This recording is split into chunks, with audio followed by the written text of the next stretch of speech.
All right, this tutorial is going to be for KenshinTrek. He requested how to do the whip-only zip in Castlevania IV. So this zip is really similar to the regular zip that you've been doing. There's just a couple of modifications that you have to do here after you jump. So approach this area like normal. Get up here. Jump as normal. Lock in place. Turn around. Get your whip out. And let's do that again. I'll tell you where you got to whip the bat at.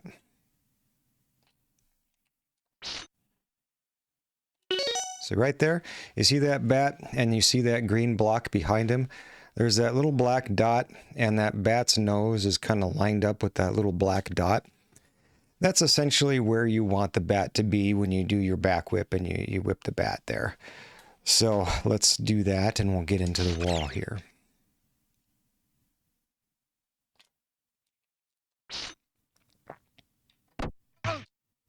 There we go. Now there's something that changes when you're in the wall. Normally in the zip, you don't have to hold down the D-pad button to go through the zip. You can let go of the D-pad. When you're doing it whip only like this, you have to hold down the D-pad the entire time. So when you're in the wall, you're initially going to be holding right. Because remember, the controls are reversed when you're in the wall. Holding right, and then left. Let's do it again. I'll tell you where I turn around, where my visual cue is for turning around.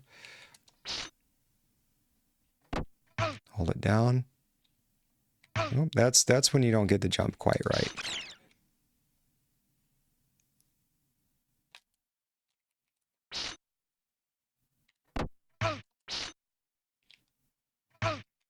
Yeah, see, if you don't turn around at the right point, that bat won't despawn. The point of turning around when you do is to get that bat to despawn. And the normal zip, that's what the cross is for. It's to kill that bat. In the whip-only zip, you have to go back at a certain point to get that bat to despawn.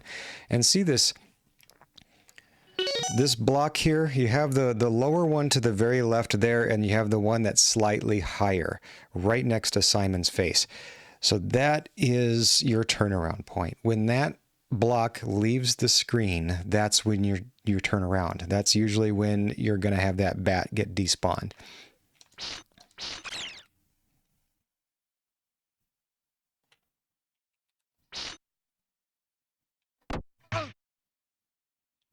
Okay, there we go. Bat is gone, and now I'm going to hold right now. Again, my turnaround point is basically the same as the whip-only version, that long vertical block there on the left side. Once that is about on the screen, or you just start to see that appear on the screen, that's when I hold right again. That's when you need to reverse directions back to normal. So let's do the whole zip. Get nudged in place. Jump. Hold this down. Back whip. Little whip for safety there. Okay, he's despawned. And now we're going to hold right. And there we go. So that's kind of just quick and dirty.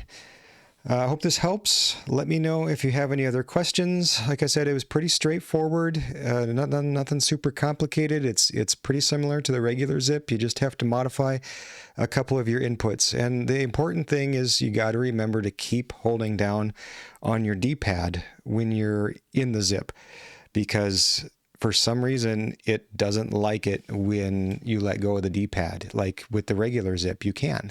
So let's see what happens when you let go. I'll show you here. It'll fail.